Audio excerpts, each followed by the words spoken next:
Good morning. ప్రభునేసుక్రీస్తు వారి పరిశుద్ధ నామములో అందరికీ శుభములు. ఈ లోకంలో మనము ఏ స్థితిలో అయినా దీవెనకరంగా సమాధానకరంగా ఉండాలంటే మనకి ఏమి అవసరము అనేది ఒకసారి ఆలోచన చేస్తే, చదువుకునే విద్యార్థికి కానీ, ఉద్యోగం చేసే వ్యక్తికి కానీ నీకేం కావాలంటే జ్ఞానం కావాలంటారు, లేక తెలివి కావాలంటారు. తెలివి జ్ఞానము రెండు ఉన్న వారిలో ఉండేది ఏంటంటే వివేచన. ఈ రెండింటికంటే ముఖ్యమైనది వివేచన.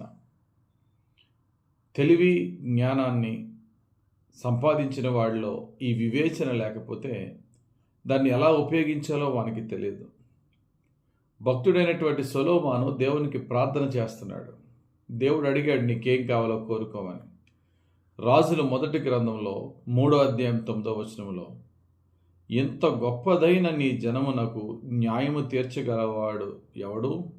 కాబట్టి నేను మంచి చెడ్డలు వివేచించి నీ జనులకు న్యాయము తీర్చున్నట్లు నీ దాసుడనైన నాకు వివేకము గల హృదయము దయచేయుము.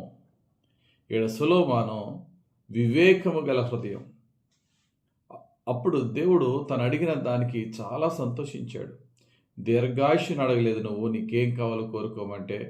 ధనాన్ని అడగలేదు, నీ శత్రువులపై జయం అడగలేదు, ఐశ్వర్యాన్ని అడగలేదు.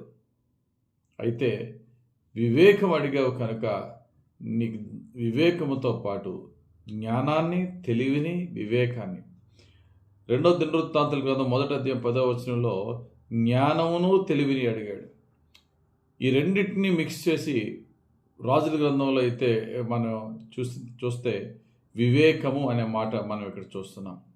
ఈరోజు నేను అంటాను, ప్రియులరా, నువ్వు అనేక పుస్తకాల ద్వారా జ్ఞానాన్ని, గొప్ప గొప్ప తెలివైన వారి సముఖములో ఉంటూ వారి యొక్క తెలివిని నువ్వు సంపాదించవచ్చు. కానీ వివేకము లేకపోతే, వివేచన గల ఆత్మ లేకపోతే, పరిస్థితులకు అర్థము చేసుకుని ప్రవర్తించకపోతే నీ తెలివి, నీ జ్ఞానము నీకెందుకు పనికి రాకుండా పోతాది అనే సత్యాన్ని గమనించాలి.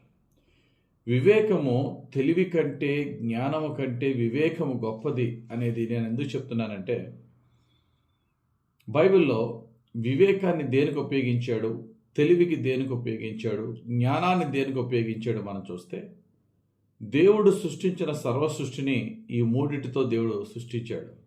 మహాజ్ఞాని సొలొమోను చెప్తూ సామెతల గ్రంథం 3వ అధ్యాయం 19వ వచనంలో 3వ అధ్యాయం 19వ వచనంలో అంటారు, జ్ఞానము వలన యెహోవా భూమిని స్థాపించెను, వివేకము వలన ఆయన ఆకాశ విశాలమును స్థిరపరిచెను, ఆయన తెలివి వలన అగాధ జలములు ప్రవహించుచున్నవి, మేఘముల నుండి మంచు బిందువులు కురుచున్నవి.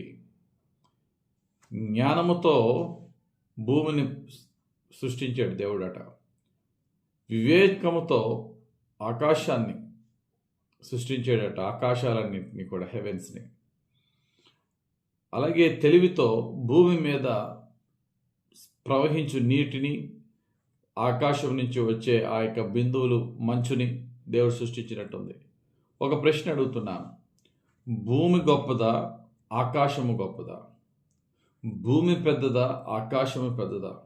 భూమి ఉన్నతమైనదా, ఆకాశం ఉన్నతమైనదా? అంటే 103వ కీర్తనలో 11వ వచనంలో దావీదు భక్తుడు అంటాడు, భూమి కంటే ఆకాశము ఎంత ఉన్నతముగా ఉన్నదో ఆయన యందు భయభక్తులు గల వారి ఎడల ఆయన కృప అంత అధికముగా ఉన్నది. క్లియర్గా భూమి పెద్దదే, కానీ సూర్యునితో పోల్చుకుంటే భూమి చిన్నది. సూర్యుడు పెద్దోడే, కానీ నక్షత్రాలతో, పెద్ద పెద్ద నక్షత్రాలతో పోల్చుకుంటే సూర్యుడు చాలా చిన్నవాడు. నక్షత్రాలు పెద్దవే, కానీ సువిశాలమైన ఆకాశంతో పోల్చుకుంటే నక్షత్రాలు నలకలు. అంటే ఆకాశం అంత పెద్దది. అంత పెద్ద ఆకాశాన్ని దేవుడు వివేకముతో సృష్టిస్తే, ఈ చిన్న భూమిని దేవుడు జ్ఞానముతో సృష్టిస్తే, ఆ భూమి మీద ప్రవహించే నీరు తెలివితో సృష్టిస్తే, చూడండి, వాటి సైజులను బట్టి, వాటి యొక్క గొప్పతనాన్ని బట్టి చూస్తే వివేకము ఎంత గొప్పదో. మహా ఆకాశాన్ని దేవుడు వివేకంతో సృష్టించినట్టుగా మనం చూస్తున్నాం. కాబట్టి ఇదంతా ఎక్స్ప్లెనేషన్ ఎందుకు ఇస్తుందని తెలుసా? నీ జీవితంలో, నా జీవితంలో ఎంత తెలివైన వాడు అని 10 మందితో చెప్పబడినా, ఎంత జ్ఞానవంతుడు అని పుస్తకాలు చదివేసి డిగ్రీలు సంపాదించినా నీ వ్యక్తిగత జీవితాన్ని డిసిప్లిన్లో కట్టుకోలేకపోతే, నీ కుటుంబ జీవితాన్ని, నీ ఆత్మీయ జీవితాన్ని సరైన విధంగా కట్టుకుని వివేకంతో కూడిన జీవితము, ప్రాక్టికల్ లైఫ్ లేకపోతే మన చదువు సున్నా, మన భక్తి సున్నా, మన ప్రార్థన సున్నా.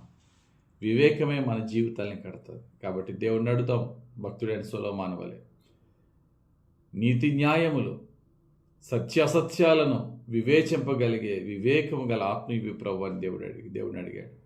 కాబట్టి వివేకముతో పరిస్థితులు అర్థం చేసుకుని, కుటుంబాన్ని అర్థం చేసుకుని, ఉద్యోగ పరిస్థితులు అర్థం చేసుకుని, మేలుకొలుపుతో మనం ముందుకు వెళ్దాం. దానికి కావలసినది ప్రార్థనా జీవితం. దేవుడే సమస్తమైన వివేకమును, తెలివిని, జ్ఞానాన్ని ఇచ్చి మనల్ని నడిపిస్తాడు. ప్రార్థనతో, ప్రభువా, డబ్బు కంటేనో ఈ లోకంలో సమస్త సంపద కంటేనో వివేకముతో నీ బుద్ధి, జ్ఞాన, తెలివిని పొందుకొని వివేకముతో నడిచే జీవితం ఇవి ప్రభు దేవుని అడుగుదాం. బుద్ధి జ్ఞానముల సర్వసంపద ఆయనలోనే గుప్తములో ఉన్నవి. ఆయన ద్వారా పొందుకుని దీవింపబడదాం. దేవుడు తన పరిశుద్ధ వాక్యం దీవించుగాక. ఆమెన్. మహిమగల తండ్రి, ఈరోజు మాకు ఇచ్చిన ఈ వాక్యం బట్టి స్తోత్రాలయ్యా. ధ్యానించిన వాక్య ప్రకారముగా పుస్తకాల ద్వారా, చదువు ద్వారా జ్ఞానాన్ని సంపాదించిన, పెద్దల సహవాసంతో ఎంత తెలివి సంపాదించినా నీ ఆత్మతో వివేకము కలిగి జీవించి మేలైనటువంటి మార్గంలో నడిచి నీ మహిమైశ్వర్యంలో దీవింపబడే భాగ్యం మాకు దయచేయమని, నీ వివేకము గల ఆత్మను మాకు అనుగ్రహించి నడిపించమని యేసునామములో ప్రార్థించి వేడుకొంచున్నాం తండ్రి. ఆమెన్. తండ్రి యొక్కయు, కుమారుని యొక్కయు, పరిశుద్ధాత్మ అభిషేకం మనల్ని నడిపించి, ఏలి పాలించి దీవించును గాక. Amen. God bless you. Have a very blessed day.